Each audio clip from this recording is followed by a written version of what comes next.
तुमच्या जाहिरातीसाठी एक संधी मोठ्या प्रेक्षकांपर्यंत पोहोचवा। व्यवसाय असो किंवा इव्हेंट, विकासनामा सोबत जाहिरात करा। स्क्रीनवरील नंबरवर आजच संपर्क करा। विकासनामा, तुमचा आवाज, तुमची जाहिरात। तसंच विकासनामाला सबस्क्राइब करा आणि अपडेटेड रहा। भारतीय शेतकरी कामगार पक्षाचा एक इतिहास आहे का भारतीय शेतकरी कामगार पक्षामध्ये आपण जर पाहिलं तर ज्यावेळी लोकसभेला कोणतीही पार्श्वभूमी नसताना 1994 साली इथे माजी मुख्यमंत्र्याला पाडण्याची कला ही भारतीय शेतकरी कामगार पक्षाने केलेली होती। तसं जर पाहिलं तर इथे 2 आमदार असताना 2000 साली जयंत पाटील साहेब आमचे जे सरचिटणीस आहेत पक्षाचे, हे 4 वेळेला विधान परिषदेचे आमदार झालेले आहेत। तसे इथे आम्ही एकच तालुक्याचे असताना आमदार बाळाराम पाटील साहेब 5 जिल्ह्यामधून आम्ही शिक्षक आमदार केलेला आहे। त्या धर्तीवरच शेतकरी कामगार पक्ष, भारतीय शेतकरी कामगार पक्ष एकदा निर्णय घेतलं का त्या निर्णयाबद्दल सर्व कार्यकर्ते, नगरसेवक, जिल्हा परिषद सदस्य हे मनाने काम करत असतात। आणि महत्त्वाचं सांगायचं म्हणजे भारतीय शेतकरी कामगार पक्षाचे जे जिल्हा चिटणीस आमचे आहेत सन्माननीय जयंत पाटील साहेब, तसे माझे गुरुवर्य आमदार बाळाराम पाटील साहेब, आमच्या ताई मानसीताई, तसेच जिल्हा चिटणीस सुरेश खैरे साहेब आणि तालुका चिटणीस आमचे प्रकाशजी म्हात्रे, सर्व नगरसेवक, या सर्व नगरसेवकांच्या उमेदीने आणि एक तरुण उमेदवार म्हणून मला ही संधी दिलेली आहे। आणि महत्त्वाचं सांगायचं म्हणजे मला स्वतःचा अनुभव, एक रायगड जिल्हा परिषदचा उपाध्यक्ष होतो, सभापती होतो आणि आता पनवेल महानगरपालिकेचा विरोधी पक्ष नेता म्हणून काम करतो। आणि आपण जर पाहिलं ही निवडणूक ही स्थानिक स्वराज्य संस्था आहेत।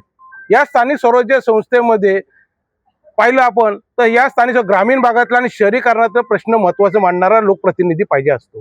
आणि या लोकप्रतिनिधीसाठी मी स्वतः दोन्ही मला अनुभव असल्या कारणाने लक्षात, जिल्हा परिषदेचा अनुभव असला, ग्रामीण भागातला मला अनुभव आहे, शहरीकरणामध्ये नगरसेवक आणि विरोधी पक्षनेता आता पनवेल महानगरपालिकेचा असल्या कारणाने या दोन्ही याचा मला ज्ञात असल्यामुळे आज पक्षाने आणि आमच्या संघटनेने माझ्यावर विश्वास टाकून ही उमेदवारी दिलेली आहे। तर समोर अनेक शेतकरी आहेत, अशा पद्धतीने आकड्यांचं गणित कसं बघतात? आपल्याला रायगडचा इतिहास माहीत असेल, उमरखेडमधले 1661 सालमधली आम्ही छत्रपती शिवाजी महाराजांचे मावलं आहेत। इथे मोठी संख्या असलेली सुद्धा छत्रपती शिवाजी महाराजांनी जसं गणबी काव्यामध्ये अनेक युद्ध जिंकले, त्या धर्तीवर आम्ही छत्रपती शिवाजी महाराज मावलं आहेत। कमी संख्या असली तरी सुद्धा आम्ही याच्या समोर जाण्याची ताकद ही फक्त भारतीय शेतकरी कामगार पक्षाची आहेत। आज जर पाहिलं, जरी माझा फॉर्म भरलेला असला तरी माझ्या फॉर्ममध्ये नामनिर्देशन अर्जामध्ये काँग्रेसच्या सह्या आहेत, माझ्या याच्यामध्ये शिवसेनेच्या सुद्धा सह्या आहेत आणि शेतकरी कामगार पक्ष म्हणून त्यांच्या सुद्धा सह्या आहेत। याचा अर्थ असा आहे की शेतकरी कामगार पक्षावर विश्वास टाकणारे हे सर्व संघटना एकत्रित आलेल्या आहेत आणि भारतीय शेतकरी कामगार पक्षाने याच्यासाठी आम्हाला ही ताकद दिलेली आहे। आघाडीत नेमका तुमचा पाठिंबा नेमका कोणाला? कारण त्या दिवशी जयंत पाटील साहेब सुद्धा महाविकास आघाडी आम्ही काक्रूज आहोत। यहाँ का भ्रष्टाचार मुक्त करने के लिए काक्रूज जैसा आम लोग यहाँ का भ्रष्टाचार मुक्त करने के लिए मेरे को खड़ा किया है।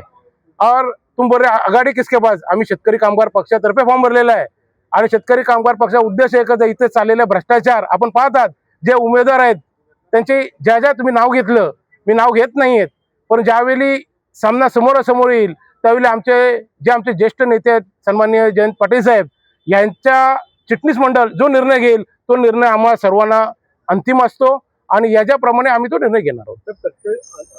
अनिकेत तटकरे यांना उमेदवारी मिळाल्यानंतर शिवसेनेने जो खतखत पाहायला मिळते, या खतखतीचा परिणाम किंवा पाठिंबा आपल्याला शेकापला मिळू शकेल का? आणि याच अनुषंगाने ही गणिताची बेरीज म्हणतात ती निघू शकेल का? हे बघा, आता आमच्याकडे फक्त 45 नगरसेवक आणि जिल्हा परिषद सदस्य आणि सभापती म्हणून आमच्याकडे शेका पक्षाचे नगरसेवक आहेत।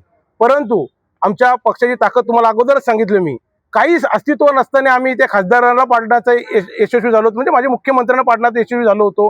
आमच्याकडे कोणतंही हे नसताना, मतदार नसताना सुद्धा आम्ही ते विधान परिषदेचे माननीय आमदार बाळाराम पाटील साहेबांना निवडून आणण्याचा प्रयत्न केला होतो। त्याच धरतो शेतकरी कामगार पक्षाने एखादा फॉर्म भरतोय, याचा अर्थ आपण समजून घ्या का सर्वांचं सहकार्य आम्हाला पूर्णतः मिळेल अशा अपेक्षा धरून आम्ही माझी उमेदवारी दिलेली आहे। अर्ज मागायच्या शेवटच्या दिवसापर्यंत तुम्ही अर्ज माघारी घेणार नाहीत का?